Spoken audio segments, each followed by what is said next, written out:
Hey, it's Alan, and I just wanted to let you know that you can now listen to the ongoing history of new music early and ad-free on Amazon Music, included with Prime.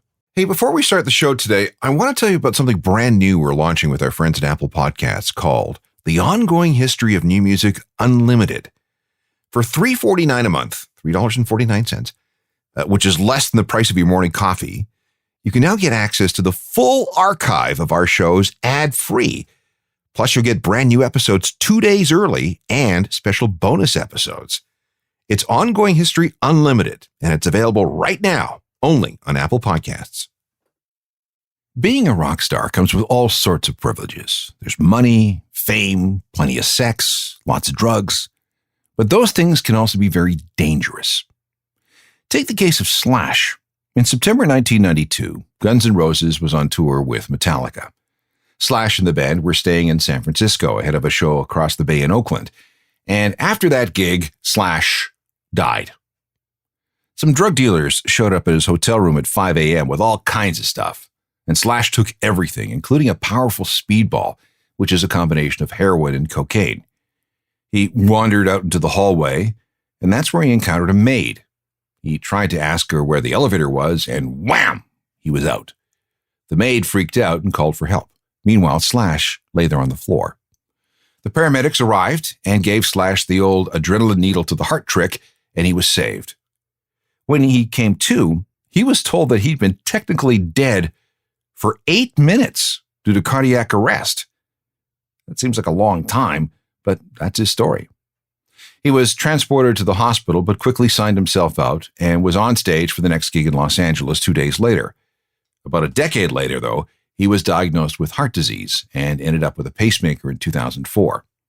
Slash is far from the only person who has come back from the dead, or at very least came awfully close to going into the light. Here are some examples of rock stars who very nearly checked out long before their time. This is the Ongoing History of New Music podcast with Alan Cross. Eddie got slit in the jugular vein. And Eddie, I miss you more than all the others. And I salute you, brother. People have died. From 1980, that's the Jim Carroll Band with People Who Died, which lists the death of some real friends who went to meet their maker under tragic circumstances. Jim himself died in 2009 of a heart attack.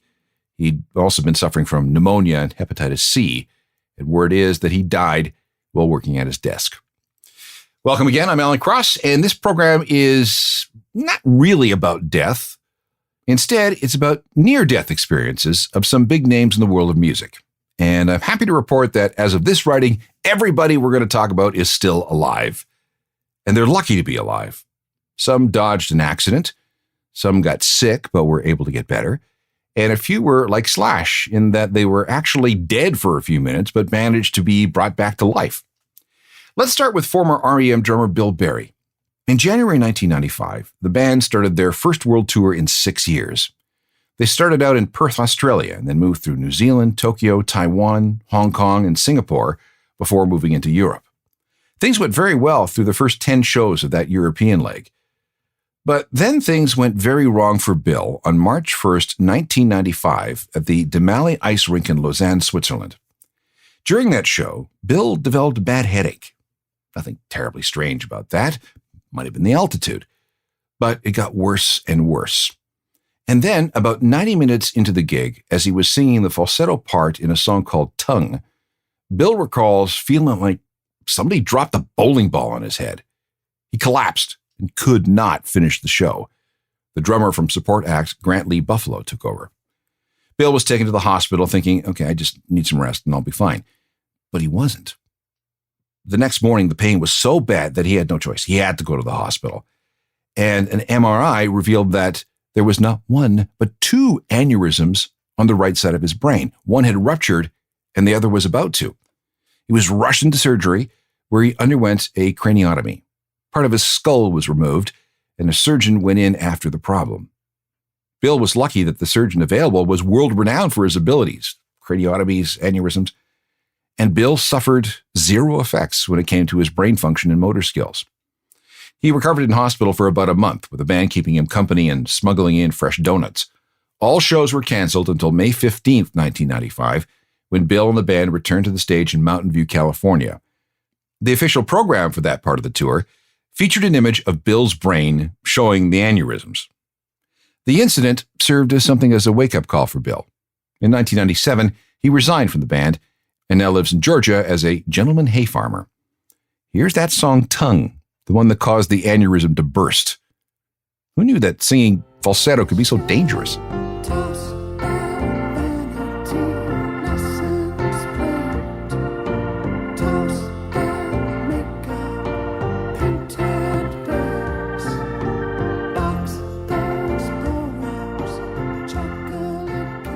Our next near-death experience has to do with Dave Gahan of Depeche Mode. Like Slash, Dave also briefly died. Back in the early 90s, Dave was totally out of control. Heroin mostly, but he'd try almost anything. It got so bad that Primal Scream, who opened up much of the 93-94 Devotional tour, was scared straight by Dave and the rest of Depeche Mode's debauchery. The tour had both its own drug counselor and drug dealer. There were run-ins with the cops. Martin Gore ended up suffering from seizures brought on by alcohol, drugs, and incessant partying. Andy Fletcher had to be checked into an institution, panic attacks. And Alan Wilder quit the band forever. And Dave? Well, he was in the worst shape of all of them. Dave managed to overdose a couple of times on the tour, including one occasion where a bump between the main set and the encore knocked him cold. When the tour ended, he couldn't stop with the drugs. He became paranoid, watching the Weather Channel for hours on end. He began to have conversations with his collection of stuffed animals, and they apparently spoke back, too. He'd take a gun with him everywhere, even for a trip out to the mailbox. And there was always plenty of heroin around. There was a suicide attempt in August 1995 when he slashed his wrists, and there were plenty of overdoses. LA Paramedics started calling him the Cat because he seemed to have so many lives. On May 27, 1996, Dave was in one of the villas at the Sunset Marquis Hotel. At 1:15 the following morning, somebody called 911. Dave was found passed out on the floor. There were syringes all over the room. It looked like he'd taken a speedball. Paramedics were able to revive him not once, not twice, but 3 times. And when he finally regained consciousness, he asked the EMTs if he'd OD'd again. And they replied, "No. You were clinically dead for 2 minutes. His heart had stopped." When I died, Dave recalled, there was only darkness. This humongous voice inside me went, "This is wrong. Like, I don't get to choose when this is over?" In the hospital, Dave says, the first thing I remember was that I exited my body. I was floating underneath the ceiling, and I could observe what was happening to me. People were running around my body trying to save me. I believe it was my soul screaming, which had already left my body and became a witness to what happened to me. These seconds seemed like hours to me. And then suddenly, there was complete frightening darkness around me. Then Dave was arrested on drug charges. He ended up on a 1-year rehab trip. It was either that or spend 2 years in jail. The good news is that Dave has been sober ever since.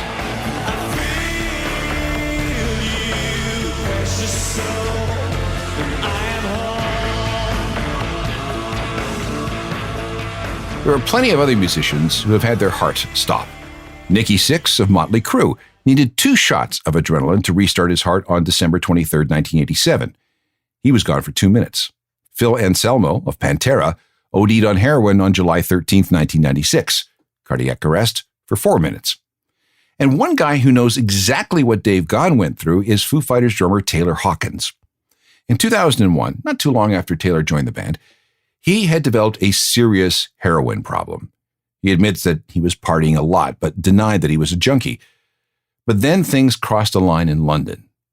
This guy gave me the wrong line with the wrong thing one night, and I woke up going, "What the F happened?" It was a real changing point for me. That OD put Taylor in a coma that lasted 2 weeks. He calls it his happy nap, but it was anything but.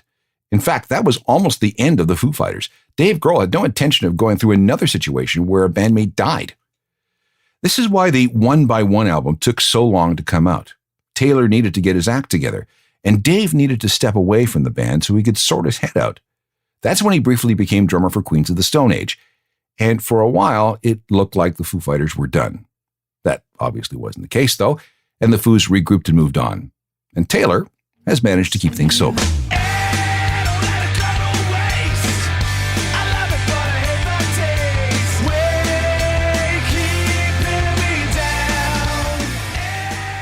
More stories of near-death experiences coming up, including the time David Bowie had a heart attack on stage. This is a program on the near-death experiences of some famous rock stars. Liver cancer eventually took down David Bowie on January 16, 2016, but he had a close brush with death on stage in 2004 when he suffered a heart attack. Bowie was on his reality tour, and things were going well. Bowie was reported to be happier than he'd been in a long time. But then there was that show in Prague on June 23, 2004. He'd gone through 9 songs when he left the stage. The next 2 songs went ahead without him. Then he returned to sing China Girl and Modern Love. And then Station to Station. It started and stopped, and that was it. Everybody left the stage. 10 minutes later, Bowie and the band were back to try to finish the song. Then they went into The Man Who Sold the World, and then they started changes, but ended after the intro. The story was that Bowie was in pain due to a pinched nerve in his shoulder. He was in a lot of pain, too, but he pushed on to play the Hurricane Festival in Schleswig, Germany 2 days later. He didn't look good, but he managed to finish the entire set, and after an encore that featured Ziggy Stardust, he made his way down the stairs to the stage and then collapsed. A helicopter was called in and ferried him to a hospital. And it wasn't a pinched nerve. It was a blocked artery that caused a heart attack. Bowie underwent emergency surgery. And that was the last time Bowie performed live solo. He'd live another dozen years, but that heart attack scare caused him to reevaluate everything. He chose to live in seclusion for the rest of his life. And word is that he had at least another 5 heart attacks between 2004 and 2016. Bowie's last ever performance was on November 9th, 2006, when he played a fundraiser in New York. This ain't the best-selling show. Is there life on?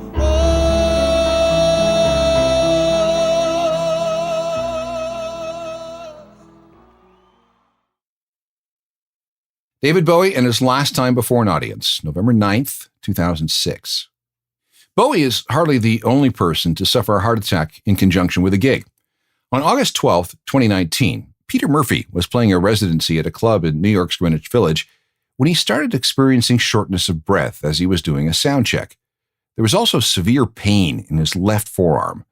Then that pain enveloped both arms. He finished the show, but it was a slog. He went back to the hotel where he stayed awake, fighting for breath. In the morning, he called his manager and said, "Hello, I think I might be dying." Murphy was taken to Lenox Hill Hospital, where he was diagnosed with a myocardial infarction, a heart attack. He needed 2 stents in his right coronary artery, and he ended up in a coma. He could have died during that show, but doctors said that the adrenaline of performing is what saved him from the heart attack killing him.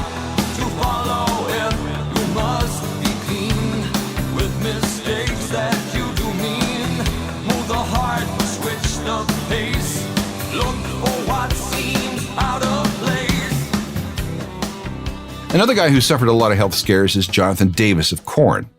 When he was a kid, he had a really, really bad case of asthma, so bad that he ended up in the hospital a bunch of times. In fact, he nearly died.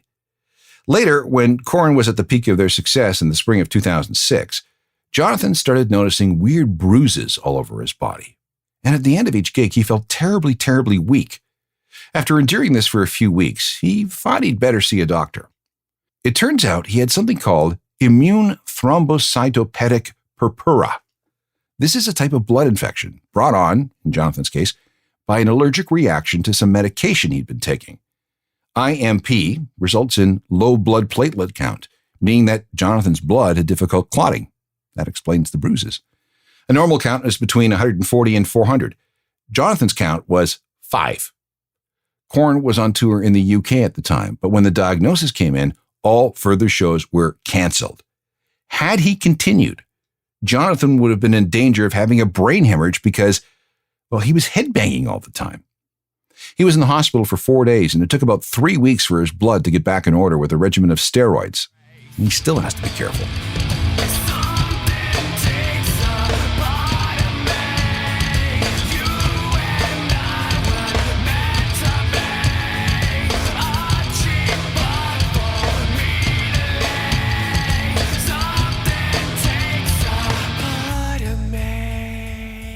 Korn, featuring vocalist Jonathan Davis, who was at risk of headbanging himself to death as the result of a rare blood infection back in 2006. One more near-death story coming up, and this time it's Josh Homme of Queens of the Stone Age when he died on the operating table. I've met Josh Homme a bunch of times. He is a big, strapping guy. He's about 6'5". I'd put him at 270 at least. Certainly a robust dude. In the fall of 2010, he needed some surgery. It was reported to be an operation on his knee, but that apparently wasn't it. But he did go under the knife for something to do with his leg. Supposed to be routine. Whatever the case, Josh says he doesn't like talking about it and how he ended up in the hospital, so we'll just have to leave it at that. What we do know, though, is that Josh was incorrectly intubated and ended up choking. Add in the anesthesia, and he stopped breathing. It's before he could be revived with a defibrillator. He flatlined there on the operating table and was officially dead for a couple of minutes before he could be revived with a defibrillator. And that was just one part of his issue. Here's a quote from an interview on the Mark Maron podcast. When I woke up, I knew something was wrong. Something had hurt me. Something was stolen from me. I had lost something. I've always heard music in my head since I was a little kid. When I woke up, I heard nothing for a couple of years, and it affected me. My doctor told me after the surgery, I thought we lost you there. He was in hospital for 13 days before being discharged, but then it was discovered that he had contracted MRSA, the superbug staph infection that is resistant to almost every antibiotic available. Coding on the table was one thing, but it was the MRSA that really, really took a toll. He was confined to bed for 4 months with tubes in his leg. For 3 of those 4 months, he wasn't allowed to touch anybody because of the infection. His daughter was little at the time, and she wanted to be with Daddy, but he had to yell at her to stay away. MRSA is a terrible thing. When he was able to move around, he had no interest in making music. And then there were the mental scars of the whole ordeal. It took a couple of years to sort out his head. He credits meditation as being part of the healing process. The depression, he says, was absolutely intense. Eventually, Josh got back to being something of his old self. He was cleared to start walking again in December 2010, and in January 2011, he started working on a new Queens of the Stone Age album. That was hard at first, because his heart just wasn't in it. And there were problems with the band, too. Longtime drummer Joey Castillo was fired during this time. Josh won't say why. And then Dave Grohl came to the rescue for the rest of the sessions. The album that resulted from this was Like Clockwork, which appeared in June 2013. And now that you know the backstory of this record, you may never listen to it the same way again.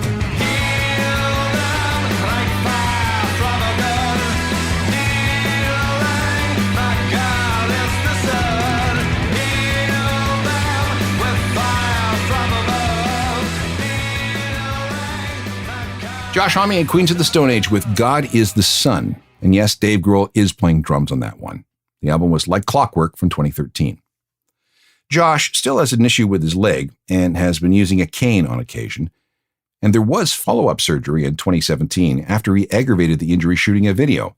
But he's in a much better headspace than he was back in 2010. Before I go, here are a few more stories of musicians who died and came back to life. Al Jorgensen of Ministry had been vomiting blood for a while, but didn't pay much attention to it. In 2010, he finally collapsed and was rushed to hospital where he went into cardiac arrest several times.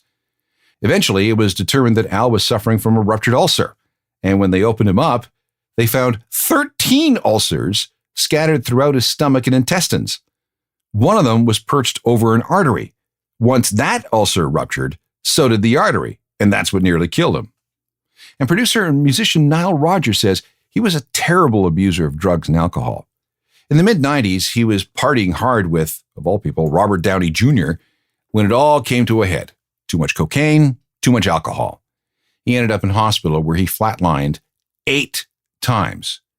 He'd actually been legally dead and the doctors were filling out the paperwork when he suddenly started breathing again on his own. He was that far gone. One more. Aaron Lazar was the lead singer of the band The Giraffes. He was driving his girlfriend home one night when he suddenly slumped over the steering wheel. When he later regained consciousness, he was told that he died twice when his heart stopped beating. He was diagnosed with something called sudden cardiac death. This is not a heart attack. Something goes wrong with the signal from your brain that tells your heart to keep beating. Only 5% of people with this condition survive.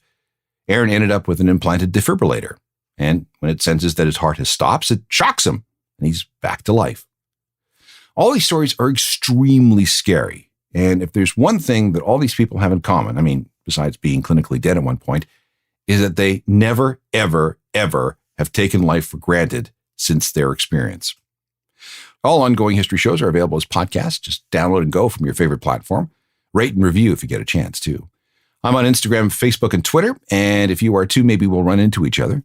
There's my website, too, which is always being updated with music news and information. Go to ajournalofmusicalthings.com and sign up for the free newsletter when you're there. All email can go to alan@alancross.ca. Technical production for all this is by Rob Johnston. Talk to you next time. I'm Alan Cross.